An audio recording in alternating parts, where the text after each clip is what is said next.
बिस्मिल्लाहिर्रहमानिर्रहीम। सर्व महामानवांना विनम्र अभिवादन करतो। वंचित बहुजन आघाडीचे राष्ट्रीय नेते तथा आपले सगळ्यांचे प्रेरणास्त्रोत आदरणीय अंजलीताई आंबेडकरजी,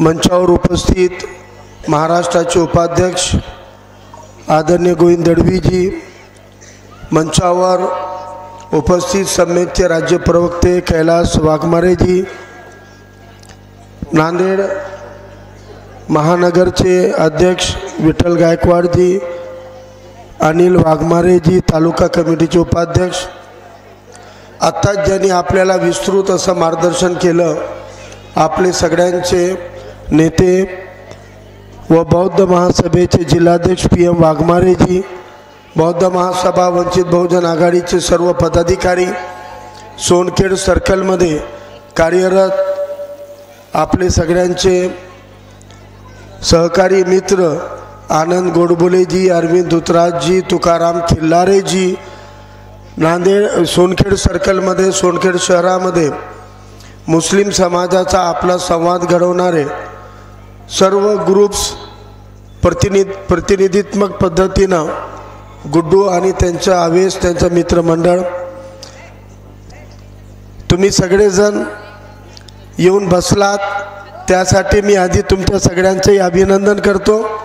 आणि खूप वेळापासून या सभेसाठी उपस्थित असलेले माझे सर्व ज्येष्ठ बंधू, तरुण युवक आणि माझ्या माता माऊलींनो, सगळ्यांना मी क्रांतिकारी जय भीम करतो, क्रांतिकारी सलाम करतो।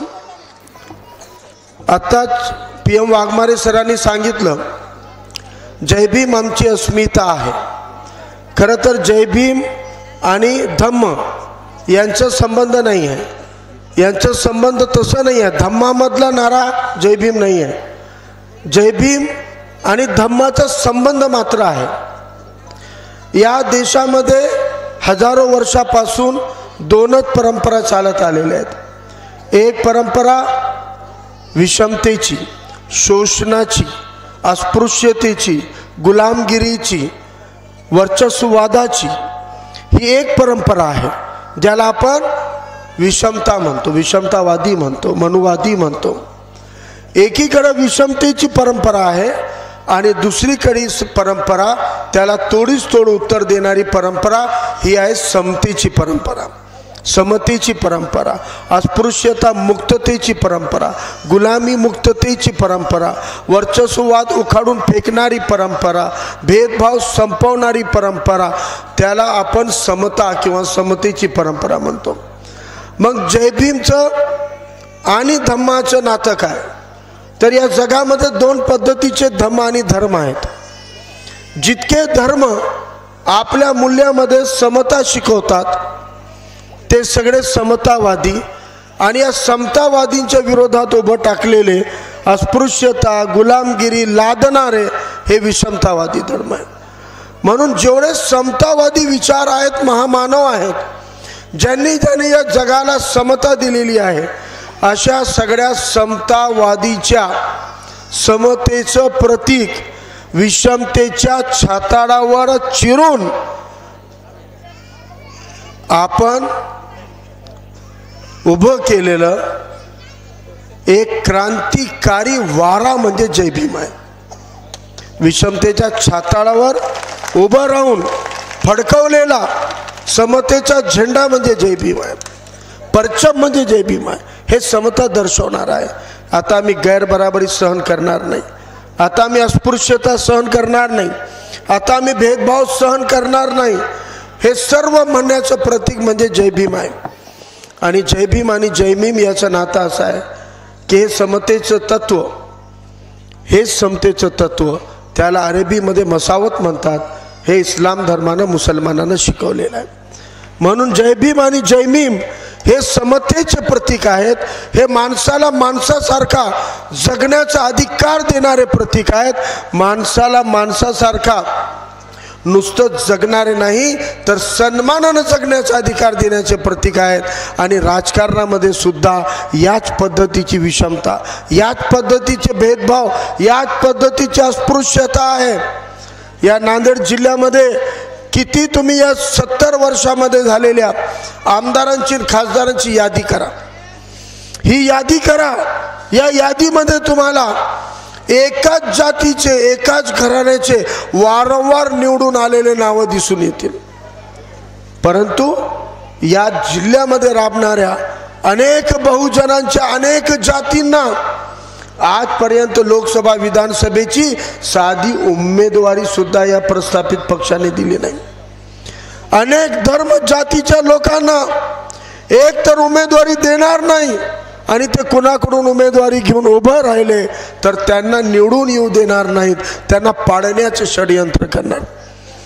गेल्या 40 वर्षामध्ये याच पद्धतीचं षडयंत्र बौद्ध, मुसलमान आणि दलित समाजाच्या बाबतीत करण्यात आलेलं आहे। या महाराष्ट्रामध्ये, महाराष्ट्र घडवण्यामध्ये आपण म्हणतो अण्णाभाऊ साठेचा उल्लेख केल्याशिवाय महाराष्ट्राचा इतिहास लिहिला जात नाही। संयुक्त महाराष्ट्राच्या लढ्याबद्दल बोलतो, परंतु त्या अण्णाभाऊ साठेंच्या रक्ताचे वारसदार असलेल्या मातंग समाजाला स्वातंत्र्यापासून आतापर्यंत कधी राज्यसभाला पाठवलं नाही, कधी त्यांना लोकसभेसारखे तिकीट प्रस्थापितांनी दिले नाहीत।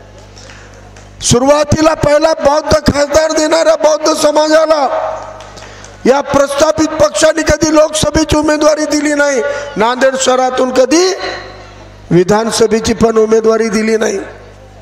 आघाडीमध्ये सुटलेल्या जागेला सुद्धा मॅनेज करून, टॅक्टिक्स करून ती उमेदवारी मिळू दिली नाही। जेव्हा भेटली तर निवडून येऊ दिलं नाही।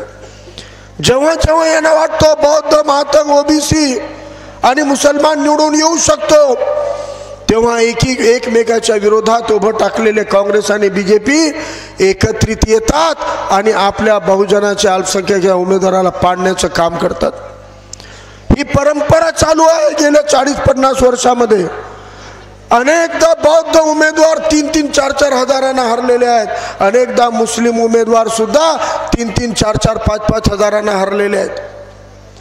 म्हणजे या पद्धतीचं ध्रुवीकरण करून सर्वसामान्य नागरिकांना संविधानानं निवडून येण्याचा अधिकार दिलेला असतानाही हे निवडणुकीमध्ये निवडून येणार नाही याच्यासाठी षडयंत्र रचतात। पण षडयंत्र रचणारे एकेकाळी लोकसभेच्या निवडणुकीमध्ये तुम्ही ऐकलं असेल, भास्करराव पाटील खतगावकर सेक्युलर पक्षाचे उमेदवार 4-4, 5-5दा निवडणूक लढवले, 3-3, 4-4दा निवडूनही आलेले आहेत काँग्रेसकडून। तुम्ही आम्ही मतदान दिलं, बौद्धांनी सेक्युलर म्हणून भास्करराव पाटील खतगावकरला मतदान दिलं, मुसलमानांनी सेक्युलर म्हणून भास्करराव पाटील खतगावकरला मतदान दिलं आणि हाच भास्करराव पाटील खतगावकर बीजेपीची भीती घालून आपल्याला सेक्युलर म्हणून मतदान मागत होते। आणि जेव्हा खतगावकर काँग्रेसकडून उमेदवारी लढवायचे तर त्यांच्या विरोधात बीजेपीचा उमेदवार संभाजी पवार नावाचा व्यक्ती राहायचा। एकीकडे स्वतःला सेक्युलर म्हणणारे खतगावकर काँग्रेस म्हणून आपले मतदान घेतात, दुसरीकडे संभाजी पवार नावाचा उमेदवार बीजेपी म्हणून आपल्याला भीती घालण्याचं काम करतात। आणि दोघं मिळून नांदेड जिल्ह्याचा उद्योग बंद पाडून सूतगिरणी विकत घ्यायची, तर दोघं पार्टनर बनतात आणि ती इंडस्ट्री विकत घेतात। दोघं भागीदारीमध्ये सूतगिरणी विकत घेतात, शासनाला ठराव देतात, ही सूतगिरणी घेऊन आम्ही सुरू करणार आहोत आणि बंद पडलेली सूतगिरणी सुरू करून शेकडो हजारो लोकांना काम द्यायचं। विकत घेतात, विकत घेतल्यानंतर काही महिने लोटू देतात।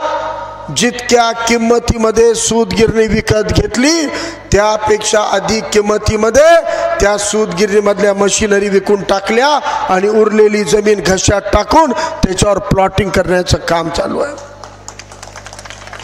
आपण सेक्युलर काँग्रेस, धर्मांध बीजेपी म्हणून लढत राहिलो, हे दोघं एकत्रित येऊन धंदे लाटले, जमिनी लाटल्या, उद्योग लाटलेत। आणि नंतर हाच खतगावकर सगळ्यात आधी बीजेपी मध्ये जाऊन बसला, बीजेपी मध्ये राहिला। अशोकराव सेक्युलर झाले काँग्रेसमध्ये, खतगावकर बीजेपीचे झाले। एकमेकाच्या विरोधामध्ये भाषणं केली, ठोकले एकमेकाला. आणि त्यानंतर खतगावकर पुन्हा काँग्रेसमध्ये आणि अशोकराव नंतर बीजेपी मध्ये. मग खतगावकर पुन्हा बीजेपी मध्ये आणि आता खतगावकर पुन्हा काँग्रेसमध्ये. किती मूर्ख बनवण्याचा धंदा आहे. किती मूर्ख समजता आम्हाला तुम्ही. किती मूर्खात करता नांदेड जिल्ह्याच्या जनतेला. आणि एकट्या फक्त खतगावकरच्या आणि संभाजी पवारच्या बाबतीतला मुद्दा नाही आहे. हाच खेळ चिखलीकर खेळतो, हाच खेळ शिंदे खेळतात. त्यांच्याच घरामध्ये मेहुण्याचं आणि याचं भांडणं चालू. आणि हाच खेळ आता तुमच्या सोबत लोकसभेचा आणि विधानसभेचा उमेदवार मिळून खेळत आहेत. महाविकास आघाडीचा काँग्रेसचा विधानसभेचा उमेदवार कोण आहे? कोण आहे? जोरात सांगा. कोणता हंबर्डे? नाव काय त्याचं पूर्ण? मोहनराव मारोतराव हंबर्डे. आणि याच लोकसभेच्या निवडणुकीचा जी आता सुरू आहे, लोकसभेच्या भाजपच्या उमेदवाराचं नाव काय? काय पूर्ण नाव? संतुकराव मारोतराव हंबर्डे. एकाच बापाची दोन लेक, सख्खे भाऊ. एक भाजपमधून एक काँग्रेसमधून लोकांना मूर्ख बनवण्यासाठी रस्त्यावर उतरलेले, निवडणुकीत उतरलेले आहेत. अजून मूर्ख बनणार आहोत का? हेच मोहन हंबर्डेवर याच काँग्रेसच्या लोकांनी एका बौद्ध व्यक्तीला जेव्हा काँग्रेसनं राज्यसभेची निवडणुकीचं तिकीट देऊन उभं केलं, तर त्या बौद्ध व्यक्तीला राज्यसभेमध्ये हंडोरेला पाडणारा, काँग्रेसकडून निवडून येऊनही भाजपला मतदान, क्रॉस वोटिंग मध्ये मतदान करणारा हाच मोहन हंबर्डे होता. हे आपण विसरलेलो नाही. एकनाथ शिंदे खोके बोके घेऊन भाजप सोबत सरकार बनवताना बहुमत चाचणीच्या वेळेला भाजपच्या मदतीसाठी अशोक चव्हाणांसोबत जे 9 आमदार गायब झाले होते, भाजपची मदत करण्यासाठी उशिरा पोहोचले, दार बंद झाला म्हणून भाजपला भरघोस मतांनी बहुमत सिद्ध करण्याची मदत करणारा हाच मोहन हंबर्डे. हाच भाजपची मदत करतो. जेव्हा बहुमत चाचणी होते तेव्हा उशिरा जाऊन भाजपची मदत केली. आता विधान परिषदेच्या निवडणुकीला नुकताच लोकसभा झाल्यानंतर विधान परिषदेची निवडणूक झाली. या निवडणुकीमध्ये सुद्धा काँग्रेसच्या 7 आमदारांनी बीजेपीला क्रॉस वोटिंग करून मदत केलेली आहे. क्रॉस वोटिंग लक्षात ठेवा. क्रॉस वोटिंग म्हणजे बेईमानी. क्रॉस वोटिंग तुम्हाला समजलं नाही तर बेईमानीची वोटिंग. इमानदारीची वोटिंग स्ट्रेट वोटिंग आणि बेईमानीची वोटिंग म्हणजे क्रॉस वोटिंग. म्हणजे मोहन हंबर्डेनं पहिली क्रॉस वोटिंग हंडोरेच्या विरोधात केली. ॲब्सेंट राहून बेईमानी केली. विधान परिषदेमध्ये बेईमानी केली, क्रॉस वोटिंग केली, भाजपला मदत केली. 5 वर्षाच्या काळामध्ये 3-3दा मोहन हंबर्डेनं भाजपची मदत केली. निवडून येताना मात्र सेक्युलर म्हणून तुमच्या, आमच्या, दलितांच्या, मुसलमानाच्या मतावर निवडून आलं आणि हरामखोरानं तुमच्या मताच्या बद्दल सुद्धा बेईमानी केलेली आहे. तुमच्या विश्वासाचा घात केलेला आहे. तुमचा विश्वास हिरावून घेतलेला आहे. तुमचा भरोसा तोडलेला आहे. आणि आता सुद्धा तोंड घेऊन म्हणतो मी सेक्युलर पक्षाचा आहे. अरे तुझ्याच पक्षाचे महाविकास आघाडीचे प्रवक्ते बोलले की एकनाथ शिंदेच्या वेळेला मिंदेच्या लोकांनी 50 खोके एकदम ओके केले आणि काँग्रेसच्या या 7 आमदारांनी बेईमान वोटिंग, क्रॉस वोटिंग करण्यासाठी 25 खोके घेतलेत. हे महाविकास आघाडीचाच प्रवक्ता बोलला. संजय राऊतचे स्टेटमेंट आहेत. काँग्रेसच्या 7 आमदारांनी 25 खोके घेतलेत. आता काँग्रेसचे नेते म्हणत होते अर्धे मनाचे हंबर्डेला उमेदवारी भेटणार, अर्धे मनाचे भेटते हो साहेब. मला कस काय भेटते? मला ते 25 खोके मधले 5 राहुल गांधीला 5 नाना पटोलेला देऊन किस्सा तमाम करून टाकला. आता उमेदवारी भेटणार आहे म्हणले. खोकेचे बोके झाले सगळे. आणि आता निवडणुकीमध्ये आल्यावर माझा साधा सोपा प्रश्न आहे संतोष हंबर्डेला. माझा साधा सोपा प्रश्न आहे मोहन हंबर्डेला. संतोषराव, 20 नोव्हेंबरला मतदान कक्षामध्ये गेल्यावर 2 मशीन राहणार आहेत. एका बाजूला पांढरी मशीन लोकसभेची राहील. तुम्ही लोकसभेचे उमेदवार म्हणून पांढऱ्या मशीनीवर गेल्यावर, पांढऱ्या ईव्हीएम वर गेल्यावर तुम्ही भाजपचे असल्यामुळे भाजपचं बटन दाबाल. पण लगेच तुम्हाला बाजूच्या गुलाबी मशीनवर यायचंय.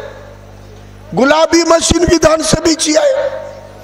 त्या मशीनवर तुमच्या भाजपच्या आघाडीच्या उमेदवाराचं बी बटन आहे, तुमच्या सख्या भावाच्या उमेदवारीचं बी बटन आहे.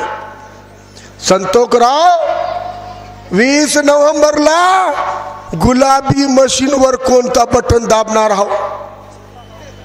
जर भाजपच्या आघाडीचं बटन दाबलं तर भावाला गद्दार व्हाल, आणि जर भावाचं बटन दाबलं तर पक्षाला बेईमान व्हाल. आता उत्तर द्या.